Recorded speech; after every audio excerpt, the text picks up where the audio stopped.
हड्डियों के रोग देश की सबसे बड़ी समस्या है। चाहे वो रीढ़ की हड्डी के रोग हो, चाहे वो हमारे हाथों की बोन्स हो या हमारे पैरों की हड्डियां हो।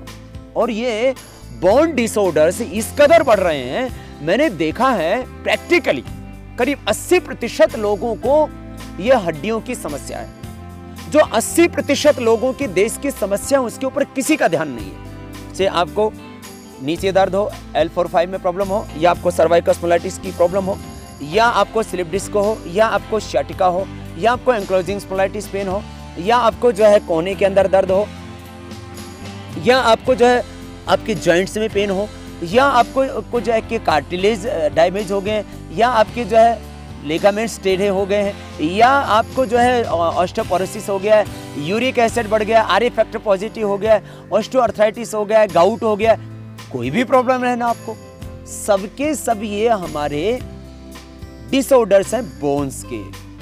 इन बोन्स के डिसऑर्डर्स को अब कैसे अच्छा करें?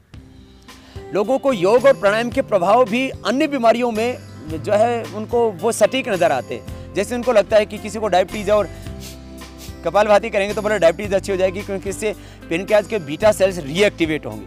लेकिन उसको मैं कहूँ कि प्राणायाम करो हड्डियां ठीक हो जाएंगी, समझ में नहीं आता। आज वो समझ में आएगा, क्योंकि हम आपको पहले ये बताएंगे कि आखिर ये हड्डियों के डिसऑर्डर्स हो क्यों रहे हैं।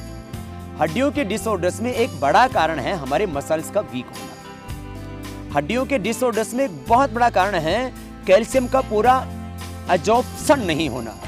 कैल्शियम पूरा एब्जॉर्ब नहीं हो रहा है, और जब कैल्शियम पूरा अवशोषित नहीं होता है तो हड्डियां पूरी तरह से पोषित नहीं होती है। तो आपके शरीर में जो हड्डियों की मजबूती के लिए जो जिम्मेदार जो पोषक तत्व हैं, चाहे वो फास्फोरस है, चाहे वो जो है कैल्शियम है, वो पूरा उसका अवशोषण पूरा नहीं हो रहा है, इसलिए हड्डियों का पूरा पोषण नहीं हो रहा है। तो मसल्स यदि आपकी वीक है, मसल्स हड्डियों को पकड़ के रखते हैं। जब मसल्स वीक हो जाते हैं आपके, तो वो हड्डियों को छोड़ देते हैं, और फिर वो हड्डियों के अंदर आपस में रगड़ पैदा होती है, उससे आपके कार्टिलेज और आपके जो है वो लिगामेंट्स, उनके ऊपर डिफेक्ट आता है। हड्डियों की प्रॉब्लम का एक बड़ा कारण है मसल्स के साथ साथ में, मसल्स की वीक होने के साथ साथ में मोटापा। यदि आपका 1 किलो वजन ज्यादा है तो 3 किलो का प्रेशर आपके घुटनों पर आता है। यदि आपका 1 किलो वजन जाता है तो 6 किलो का प्रेशर आपके हिप जॉइंट पर आता है। आपने देखा होगा आजकल, पहले लोग घुटने ही चेंज करा रहे थे, आज हिप जॉइंट चेंज कराने वालों की संख्या बहुत बड़ी हो गई, और उसका कारण है ओवरवेट। ओबेसिटी अपने आप में तो एक बीमारी है ही, अपने आप में तो हमें हमारी जिंदगी को बोझिल करती ही है। ओबेसिटी हार्ट की प्रॉब्लम का एक बड़ा कारण है, ओबेसिटी डायबिटीज का बड़ा कारण है, ओबेसिटी हाइपरटेंशन का बड़ा कारण है, ओबेसिटी कैंसर का एक बड़ा कारण है, और बहुत बड़ा कारण है वो अर्थराइटिस का।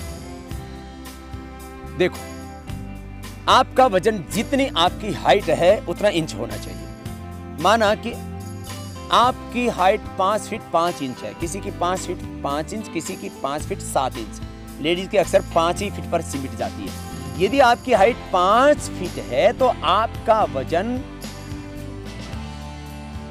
60 किलो से ज्यादा नहीं होना चाहिए। जितनी इंच हाइट उतना ही वेट, सीधा सा फार्मूला।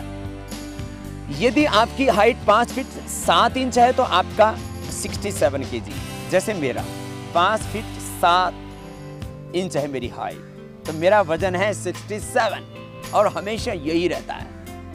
यदि आपका वेट है 65 किलो और आपकी हाइट है जो है 65 इंच, तो आप फिट है।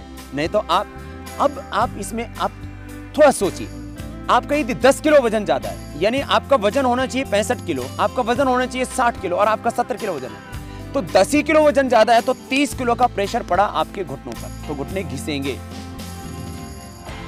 इसके लिगामेंट्स टेढ़े मेढ़े होंगे, इसका जो है कार्टिलेज घिसेंगे, इसके जो है हड्डियां घिसेंगी, तो डॉक्टर बोलेगा कि अब इसको रिप्लेस करा दो, और उसके बाद आपको व्हील चेयर पर आना पड़ेगा। यदि आपका 10 किलो वजन ज्यादा है तो 60 किलो का प्रेशर पड़ रहा है आपके हिप जॉइंट पर, और यदि आपका 20 किलो वजन ज्यादा है, आपका वजन होना चाहिए 60 और हो गया आपका 80, तो आपका 60 किलो का वजन आपके नी जॉइंट पर और जो है 120 किलो का वजन आपके हिप जॉइंट पर ज्यादा आ रहा है, ये आपके लिए बड़ा खतरनाक हो रहा है। तो हड्डियों के रोग का एक बड़ा कारण मोटापा और हड्डियां बनना और हड्डियों के पुराने सेल्स का खत्म होना। यह हड्डियों का जो मेटाबॉलिज्म है ये चलता ऑस्टियोब्लास्ट और ऑस्टियोक्लास्ट सेल्स के कारण से। ऑस्टियोब्लास्ट सेल्स हड्डियों के नए सेल बनाते हैं। 10% हमारे हड्डियों का हिस्सा, हड्डियों में दो सेल होते हैं, एक हमारे जो है डेड सेल होते हैं जो हार्ड हड्डियां होती हैं, इनके अंदर जो हमारा बोन मेरो होता है वहां पर 10% हमारी हड्डियां हर पल बदल रही होती है। तो ये जो ऑस्टियोब्लास्ट जो सेल हड्डियों को बनाते हैं, ऑस्टियोक्लास्ट जो पुराने सेल्स को खत्म करते हैं, ऑस्टियोब्लास्ट और ऑस्टियोक्लास्ट सेल्स इनमें कहीं ना कहीं इम्बैलेंस आ गया है। हड्डियों का रिजॉर्प्शन और फॉर्मेशन इनमें इम्बैलेंस आ गया है। हमारे शरीर के अंदर कहीं ना कहीं टॉक्सिसिटी बढ़ गई, अर्थात ESR बढ़ गया, यूरिक एसिड बढ़ गया, R फैक्टर पॉजिटिव हो गया। उसके कारण से हमारे शरीर में हड्डियों के रोग हो गए। रेस्ट एंड एक्टिविटी, इसमें इम्बैलेंस होने से हड्डियों के रोग होते हैं। पहले डॉक्टर लोग घुटनों का दर्द हो गया, बोलो घूमना बंद कर दो। ना मेरे भाई, बंद कर दोगे तो और पूरी तरह से जाम हो जाएगी। रेस्ट एंड एक्टिविटी का बैलेंस नहीं रह गया है, इसलिए हड्डियों के रोग हो गए। हड्डियों के रोग का हमारे आहारचर्या में, दिनचर्या में जो बहुत बड़ा कारण है वह है हमारे बैठने का गलत पोज। हम ऐसे बैठते दिन भर, इसे कमर में दर्द हो जाता है, ऐसे बैठते हैं इसे गर्दन में दर्द हो जाता है। कंप्यूटर पर काम करते हैं तो वो भी जो है, यदि हम पहले से एक्सरसाइज करके और पूरे इंटरनल सिस्टम को ठीक नहीं रखते हैं तो कंप्यूटर पर काम करने वालों को जो है उंगलियों की प्रॉब्लम्स हो जाती है। मैंने कहा ओवरवेट जिनका है उनको फिर जो है सबसे ज़्यादा जो प्रॉब्लम होती है ऑस्टियोआर्थराइटिस की, घुटनों की और फिर हिप जॉइंट की। खैर, एक बड़ा कारण मैंने कहा कि आपके बैठने की गलत आदतें, खाने की गलत आदतें। खैर, हमें अपनी पूरी दिनचर्या में परिवर्तन लाना होगा। जिन कारणों से ये हड्डियों के रोग हैं उन कारणों का निवारण करना होगा, तब हमें हड्डियों के रोगों से बच पाएंगे।